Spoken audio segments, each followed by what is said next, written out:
North Dakota, a state many people don't actually believe exists, has become the latest battlefield in the ongoing war between Native peoples and Big Oil. Well, Native American tribes from both North and South Dakota are in Washington, D.C. now protesting the Dakota Access Pipeline. Now, as uncomfortable as it is to think about, it's worth remembering that this country was basically built on the back of a genocide of the Native Americans. We came, we stole their land, and then we killed off the vast majority of them. The ones we didn't kill, we signed a bunch of treaties with and then proceeded to simply ignore them. And by a bunch, I mean literally over 500. Fine, we did give them the reservations, but reservations is just a nicer sounding word for the shittiest land that we didn't really want. And as if that wasn't enough, we're now trying to build a giant oil pipeline through part of their sacred land in North Dakota. That land was given to them as part of the 1868 Fort Laramie Treaty. And naturally, the U.S. government just took it back 9 years later. The pipeline will also cut through 200 rivers, creeks, and tributaries, carrying 570,000 barrels of oil a day.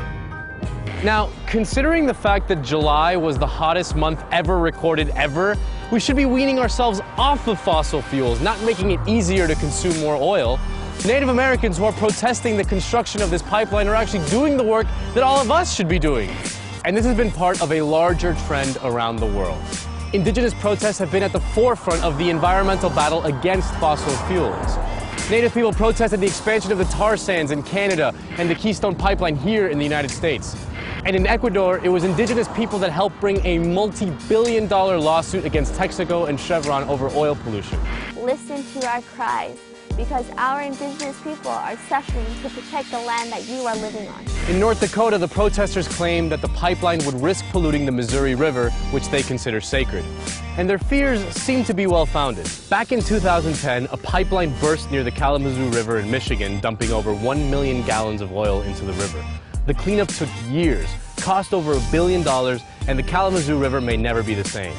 Recently, in Ventura, California, a pipeline spilled hundreds of barrels of oil, affecting the local wildlife. It was the second spill there since 2008, when over 200,000 barrels spilled, and 50,000 gallons spilled into the Yellowstone River last year. So yeah, this kind of thing happens all the time.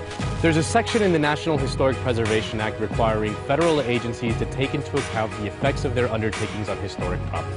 Basically, before the government allows them to build a pipeline like this, they have to make sure that the land doesn't have some sort of cultural significance.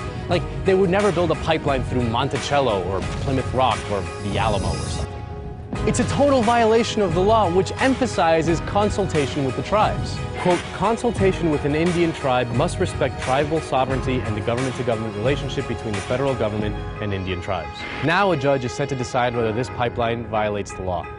But let's face it, it wouldn't be the first time we conveniently ignored the law to screw over the Native Americans and the environment.